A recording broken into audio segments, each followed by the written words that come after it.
మీరు చూస్తున్నారు mister big బాబు YouTube channel. సొల్లు ఉండదు, సబ్జెక్ట్ మాత్రం ఉంటుంది. ఆంధ్రప్రదేశ్లో మరొక భయంకరమైన సంఘటన జరిగిందండి. పూర్తిగా వినిన తర్వాతే మీరు కామెంట్ చేయండి. అనంతపురం జిల్లాలో కొంతమంది, ఒక 30 మంది, ఒక క్రిస్టియన్ వ్యాన్ అనమాట. దాంట్లో క్రిస్టియన్స్ సువార్త సేవ చేసుకుంటూ వస్తుంటే ఒక 30 మంది ఆ వ్యాన్ పైన అడ్డుకొని వాళ్ళని బయటికి లాగి, ఆ వ్యాన్ లోపల చిన్నపిల్లలు కూడా ఉన్నారండి, వాళ్ళందరినీ బయటికి లాగి బండ బూతులు తిడుతూ వ్యాన్ మొత్తాన్ని పగలగొట్టి మధ్యలో ఒక వ్యక్తి అరుస్తున్నారండి, పెట్రోల్ తీసుకురండి, పెట్రోల్ తీసుకురండి. ఒరిజినల్ వీడియోలో మీకు ఆ మాటలు మీకు వినపడతాయండి. ఒరిజినల్ వీడియోలో చాలామంది అక్కడ చిన్నపిల్లలు కూడా ఉన్నారంట. ఆ వ్యాన్ను కనుక తగలబెట్టినట్టయితే చాలామందికి ప్రమాదం జరిగి ఉండేదండి. ఎందుకంటే వ్యాన్ను తగలబెడితే బాంబులాగా పేలే ఛాన్స్ ఉంటుంది. ఎందుకంటే డీజిల్ ఉంటుంది కాబట్టి, పెట్రోల్ కానీ డీజిల్ కానీ వ్యాన్లో ఉంటుంది కాబట్టి చాలామందికి ప్రమాదం జరిగి ఉండేది.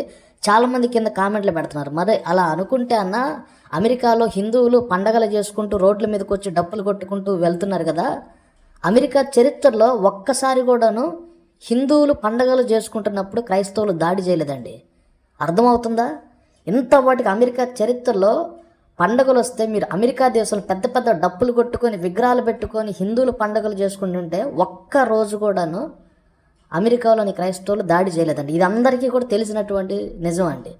దుబాయ్ దేశంలో ముస్లిం కంట్రీస్లో హిందువులు పండుగలు చేసుకుంటారండి. ఒక్క రోజు కూడాను ఎవరు కూడాను దాడి చేయలేదు అంటూ కింద కామెంట్లు పెడుతున్నారు. మా వీడియో కింద కామెంట్లు చాలామంది పెడుతున్నారు. ముస్లిం కంట్రీస్లో ఏ రోజు కూడా హిందువులు పండుగలు చేసుకుంటున్నప్పుడు దుబాయ్ కానీ ఖతర్లో కానీ ఎవరు కూడా దాడి చేయలేదన్నా అంటూ కింద కామెంట్లు పెట్టారు. మరొక కామెంట్ ఏం పెట్టాడంటే, ఒక అతను అమెరికాలో ఒక 100 years చరిత్ర తీసుకున్నట్లయితే ప్రతి హిందూ పండుగ చాలా అంగరంగ వైభవంగా జరిగిద్దండి. అమెరికా దేశంలో మీరు చూస్తే పెద్ద పెద్ద విగ్రహాలు డబ్బులు పెట్టుకుని ఇంత వాటికి పాపం ఏ రోజు కూడాను క్రైస్తవులు దాడి చేయలేదు అంటూ కింద కామెంట్లు పెట్టారండి.